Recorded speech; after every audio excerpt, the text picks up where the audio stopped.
Welcome back to our study on the book of Romans. This is the Sonship Review Part 8, and this is session 72. So let's read this verse again. For I would not, brethren, that you should be ignorant of this mystery, lest you should be wise in your own conceits, that blindness in part has happened to Israel until the fullness of the Gentiles be come in. Now, as I said right at the end of the last session, this is one of those doctrinal issues that Satan is very keen to corrupt people's understanding of. And so what is it Paul doesn't want us to be ignorant of? And why does he not want us to be? Because, look what he says. Let me emphasize a different part of the verse. Lest you should be wise in your own conceits. And what Paul is saying is, if you misunderstand this doctrine, it is going to produce what you think is a wisdom, but it's a wisdom that comes out of your own pride, and you're thinking about yourself in a way you shouldn't be thinking. And so he said, and Satan knows. And so let's just look at wise in your own conceits. According to the Oxford English Dictionary, this is in one's own private opinion, estimation, or judgment. And now I put this in italics because it says, now colored by sense 6. And what that means is, when you look this definition up in the Oxford English Dictionary, there's like 9 definitions. All right? This is the first one. But it says, but now this is colored by number 6. So I went down to see what number 6 was. And number 6 says, an overweening opinion of oneself, an overestimation of one's own qualities, personal vanity or pride, conceitedness. So now when you put that together, you say, wise in your own private opinion, which is being overestimated. Can I just say it that way? So, and by the way, that word, I know you can just tell from the way it's used what it means, but I thought maybe I should do one for overweening. Is that one, how many people have used that this week? How many times have you used that in your lifetime? I mean, oh my goodness, overweening. I thought that was like eating too many hot dogs. I don't know. So, anyway, so here, Buster, he can be overweening sometimes. So here's overweening. Too great expectation or opinion as to oneself. Excessive self-importance, presumption, arrogance, self-conceit. Those are all talking about the same kinds of things, aren't they? So Paul is warning us, there's a false wisdom that's going to get into your thinking, and it's going to come from this prideful conceitedness. Don't let that happen. Don't get to thinking in that way. And so, having now defined those terms, let's come back to this. That's why, by the way, that's answering the question of why. So back to verse 25. For I would not, brethren, that you should be ignorant of this mystery, lest you should be wise in your own conceits. Do you understand what that is? Look. For I would not, brethren, that you should be ignorant of this mystery. So let me just do it here. This mystery, and then it's almost like you could put this in parenthesis because he's not explaining he's telling you why he doesn't want you to be ignorant. Lest you should be wise in your own conceits, right? But you could take that whole phrase out and you'd still have the complete sentence. For I would not, brethren, that you should be ignorant of this mystery. And what is the mystery, Paul? That blindness in part is happened to Israel until the fullness of the Gentiles be come in. So you look at that and you say, why is that? Why is he calling that this mystery? Why is that? That's a clue. That's a clue about their blindness. And this is what I want us to see. Now, you'll just see. So what is it that Paul doesn't want the Gentiles to be blind to? Well, there's two parts to this. I sure wish I had put that on, and I didn't. I could put it on the board. The first one is that blindness, in part, has happened to Israel. And we'll talk about what is that blindness. And the second one is that blindness is until the fullness of the Gentiles be come in. Right?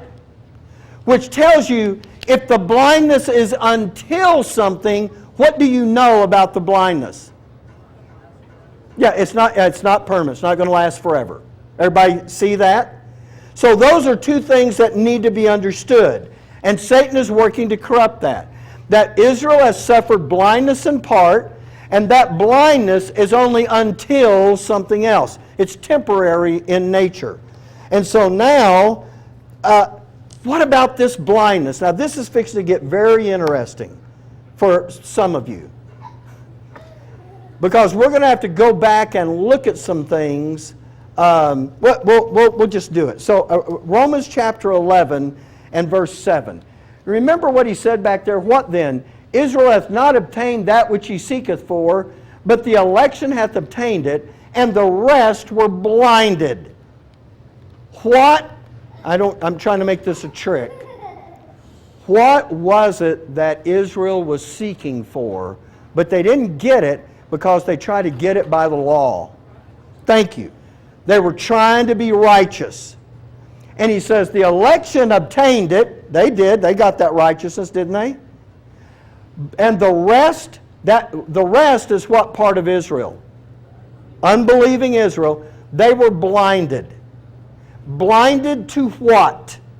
We covered this. Please don't send me into depression. What were they blind to?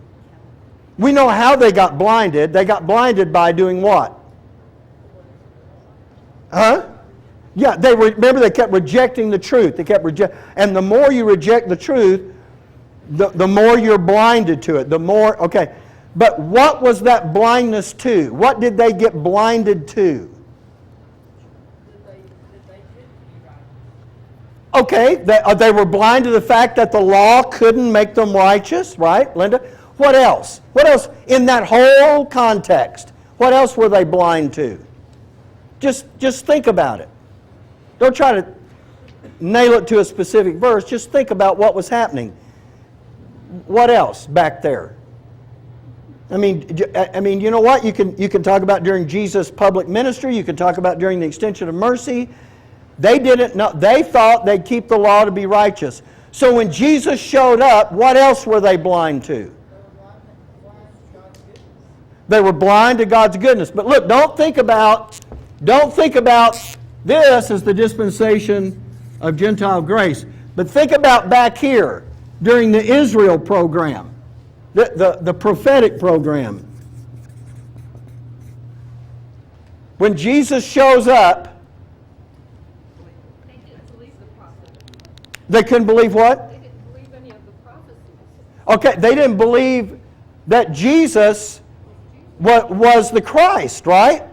Were they blind to that? Gloria says they didn't believe the prophecies. They certainly didn't believe they were about Him, right? So they didn't believe. Okay, we're doing good. They did not believe that Jesus was the Messiah.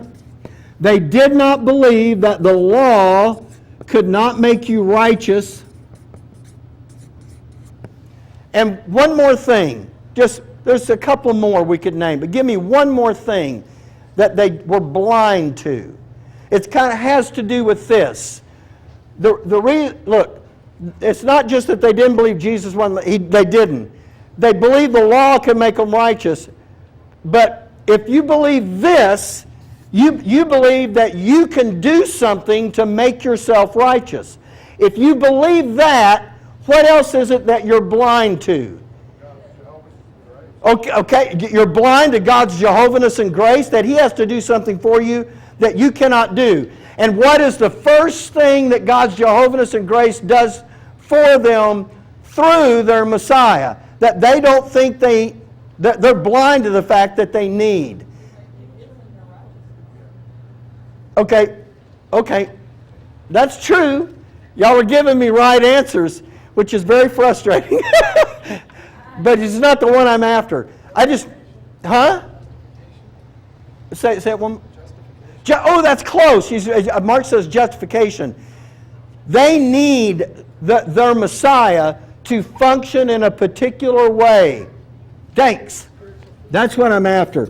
Look, I know this is frustrating for you too because I'm asking such broad questions, and I only have one thing in mind. They were blind to the fact they needed a Redeemer. If they had known that, they would have known the law could not make them righteous, because that would be them doing it. So see, these are the three things that we focused on back there. And because of that, thank you, by the way, for staying with me through all that. But look, back here in verse 7, when he's talking about that issue, he's talking about, look, they were blind about how to get righteousness. They were blind to their Messiah. They were blind to that they needed a Redeemer. Okay? But when you get to the verse we just came from, 25, Paul is not re-emphasizing the blindness. See, they were blinded to all of that. But Paul's not re-emphasizing that blindness. Now, he's talking about a mystery component to their blindness. And that means if there's when you hear the word, I'm not saying the Bible doesn't use it in other places, but when you hear about the mystery, what do you immediately think of? Right here, right? The dispensation of Gentile grace. That is the prophetic program. This is the mystery program. Why is it a mystery? Because it was kept hidden from the foundation of the world. So in verse 25, Paul's not talking about the blindness that happened to them here. Now he's talking about the blindness that could happen to them here. And so when he says, I would, brethren, that you be not ignorant of this mystery. So there's something about the dispensation of Gentile grace that Israel is now blind to as well. And so what are they? Let me just see where I'm taking you next here. No, almost. What I got left here? I do. I have time to get into this.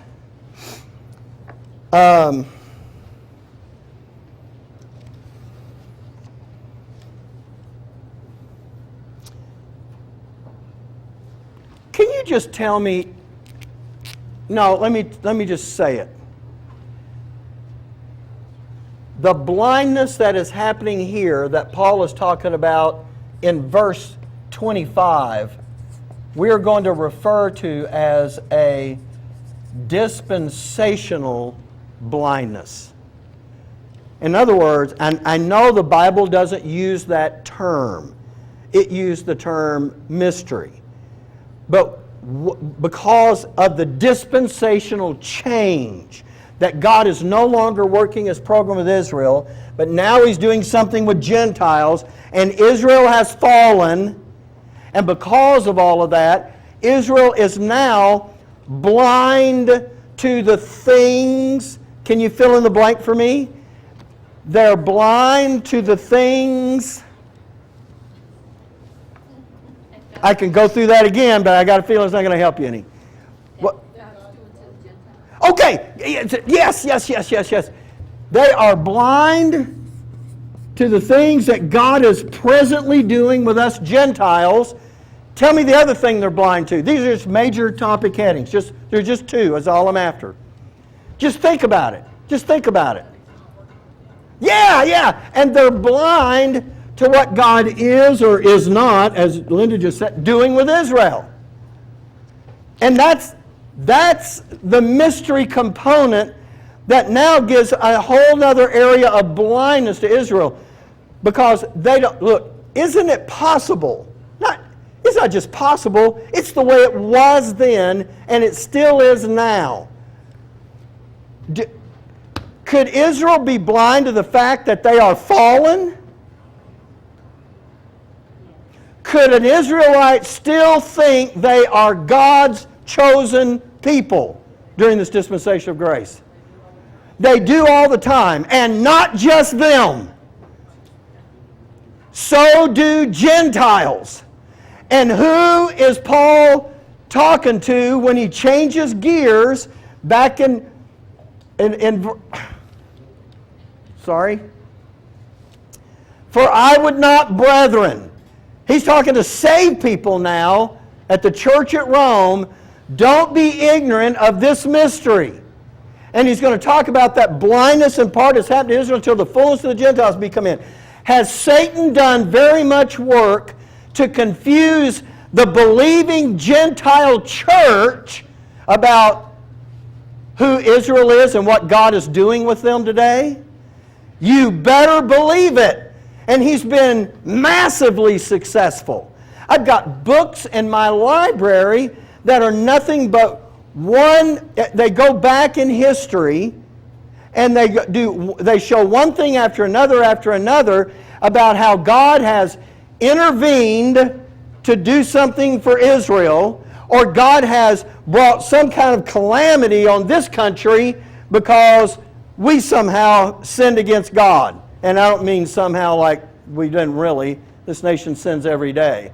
But you know what? Those are written by men who are sincere. Their belief is honestly held, but it is exactly what Satan wants them to believe. The corrupted understanding has been successful with them. Look, I was a part of that. And you don't come out of that in order to win friends and influence people, as Mr. Carnegie said. You don't come out because nobody wants to hear that. In most churches, you stand up and say, Israel is on the same level as the Gentiles today, and God's not looking at any nation as and He's not looking at America as a favored nation either. I'm sorry. There's no scripture for that. That's just in the conceited minds of people who overestimate themselves. They are wise in their own conceits. Sorry. That's true. And Paul knows that's what's going to be happening. It was happening back then, and it is happening today. So I'm just establishing that this blindness, this dispensational blindness, see, it's not just about, I'm not saying they're no longer blind to this, but this is another aspect of blindness that is dispensational in nature. Because God made a change and they didn't follow that, now there's a whole another area that Israel is blinded to. Does everybody see that?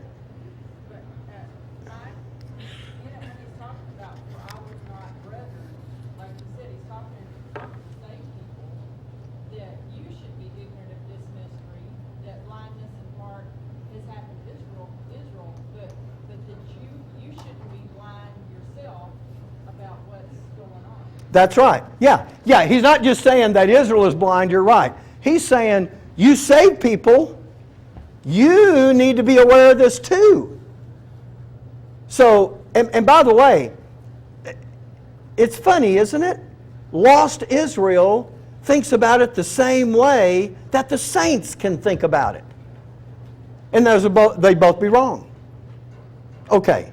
So, this is where it's about to get interesting. This is where Sandy's antenna will go up. Because now, I want us to go back and I want us to look at something that part of this confusion comes from. And that is a confusion of the terms. And when Paul says that Israel is blind, and now we're talking about, this is talking about a dispensational blindness. Look, if Israel is blind to their condition, that they're fallen. In fact, they're not just fallen. What other term did Paul use? What? I'm sorry? Accursed? Yes. And what's another term that he used? Yes? They've fallen, and if the casting away of them be the reconciling of the world. Remember? So they're accursed, they're fallen, they're cast away. If you don't know that, just pretend for a moment you're an Israelite and you don't know about it, or you don't believe that, and you don't recognize a dispensational change. When you see things happening in history, your tendency is to do what? Match them up with prophecies that are sitting back in your Old Testament scriptures. That's the tendency. And because of that tendency, and by the way, that doesn't just happen to Israelites, that happens to preachers all the time. So what do? They take, when Titus, the Roman general, came in and ransacked Jerusalem in 70 AD and destroyed the temple, they go to this. I'm sorry, the rest were blinded. And Jesus went out, by the way, this is the Olivet Discourse. As you know, I'm not going to just go through that again, but just to say, the book of Matthew is divided into 4 major doctrinal sections. The last section starts right here in chapter 24, verse 1, and runs to the end of the book. And it says, "And Jesus went out and departed from the temple, and his disciples came to him for to show him the buildings of the temple. And Jesus said unto them, See ye not all these things? Verily I say unto you, there shall not be left here one stone upon another that shall not be thrown down." Now, did Titus and the Roman army destroy the temple? They did. But at 70 AD, guess what? If you're drawing the timeline along, and here's the cross, and here's that 1-year extension of mercy, and so look, if you're doing BC and AD, which I don't like the common era stuff because I think they're just trying to get away from God on that. But look, if Jesus dies in what they say 34 AD, and you've got a year extension of mercy according to Luke 13, then that puts the 35 AD. Paul gets saved on the Damascus Road. Now you start the dispensation of Gentile grace. Look, someone says, oh, but really, it was 4004 BC at creation, and so that would have put this off. And it adjusted a few years. It doesn't matter, because it's not until you get to 70 AD that Titus and the Roman army comes in to destroy Jerusalem. If God interrupted his program with Israel, if Israel is now temporarily set aside until the fullness of the Gentiles be come in, if what Paul is talking about is true, if God really has allowed Israel to fall, if God really has broken off those branches and plugged the Gentiles in, if everything Paul's been talking to us now for 3 chapters is true, then 70 AD does not take place within the prophetic program. It takes place within the mystery. So it is not the fulfillment of the prophetic program. But it looks like it, doesn't it? It looks like it. And because of that, because they don't know, they have a dispensational blindness. And because they are blinded dispensationally, they don't understand who Israel is now and what God is not doing with them, and don't really get what God is doing with the Gentiles either. In other words, the purpose behind all of this. They don't. Well, let me ask you a question. How widespread is the dispensational blindness? Okay, Ruby goes, it's everywhere. And it is, isn't it? Yeah, it's the predominant thing. No wonder Paul says, I would, brethren, that you not be ignorant of this mystery. I want you to get this. Now look, if that's the case, then, let me just get back over in my notes to where I am, because I've kind of been talking here. This comes from a confusion of terms. Let me just do this. No, right there. Blindness in part has happened to Israel until the fullness of the Gentiles be come in. Here's one of the things that has happened. There are two phrases. The fullness of the Gentiles, and that's the one there. And then there is another expression, the times of the Gentiles. And people confuse those all the time. Now, I know Sandy loves this stuff.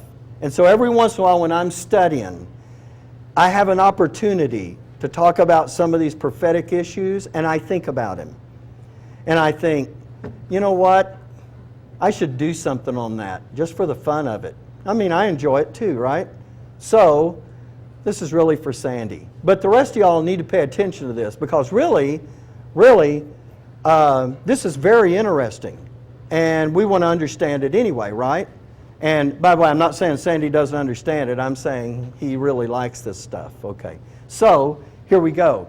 So, this times of the Gentiles, that phrase is found in the book of Luke. So, let's take a look at it. What have I got left here? Oh, no! I have 7 seconds. Yes? Yes?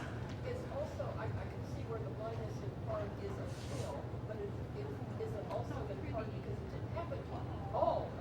Okay, see, I don't think so. Let me say your question over so everybody can hear it. Barbara is saying, and we will cover it, but let me just answer it. Barbara is looking at it and saying, okay, it says that blindness in part has happened to Israel. Does that mean only part of Israel got blinded? And is that what the in part is? That is a raging debate among folks that go through the passage. You don't know that, but I have to tell you, man, battle lines have been drawn and people are getting on one side or the other. Because of everything else that's in here, I don't see the in part talking about some of Israel got blinded or some of them didn't. I'm looking at the in part as though it applies to, in other words, a temporary span of time. And because once the dispensation is over, because it's the nature of the blindness. The nature of the blindness is dispensational. It has to do with what happened here. And I don't think God is looking out at all the Israelites today and going, I'm blinding some of you and I'm not blinding others. We'll look into that more, but I just wanted to answer it. That's not how I see it. Yeah, but that is a real hot button topic. Thank you, Barbara, for bringing that. All right, so we'll stop here. We'll take a break, and then when we come back, look, there is some. If you look at that, by the way, if you look at that, let me just say this. If you look at that verse that we were just looking at, and you say, all right, if that wasn't it at Titus in the Roman army, because that wasn't the prophetic program, I get it. God's not fulfilling. Look, I'm not denying that Titus tore down the temple in 70 AD. I'm not denying that. I'm just denying that that was the fulfillment. When we come back from the break, would you like for me to take you over in the Scripture and show you the fulfillment? And we mark it on the timeline. You can see exactly when in the prophetic program. And it will be in the prophetic program because why? Because we know this dispensation of grace is not going to be permanent. And because it's not going to last forever, is there still a resumption of Israel? Of course there is. And God is going to do it. I'm going to take you over. Not only that, look, I debated about this other thing. I'm going to show you that. I'm going to show you that destruction in a couple of places. And there's some very interesting stuff. We're also just going to run for a moment to Ephesians chapter 1. I know that's an advanced epistle. I do. So I'm not going to spend a long time there. But there is something very interesting that concerns this issue in Ephesians 1 and the issue of the confusion of the times of the Gentiles and the fullness of the Gentiles. One of the points that I want to make out of that is, it is very exciting to think about the things that happen in Israel's program. They're just prophetic in nature, and it is very exciting. I want to show you something that has to do with the fullness of the Gentiles that you're going to find just as exciting as anything you've ever seen in Israel's program. And it has to do with some particular creatures that you are actually engaged in a warfare against. We haven't covered that in Romans because it isn't in these first 11 chapters. But this is a very interesting thing. We're actually going to go back and look at some verses that describe some of the things that they do and are going to do. Anyway, we'll take a look at that when we come back. So we'll stop, take a break.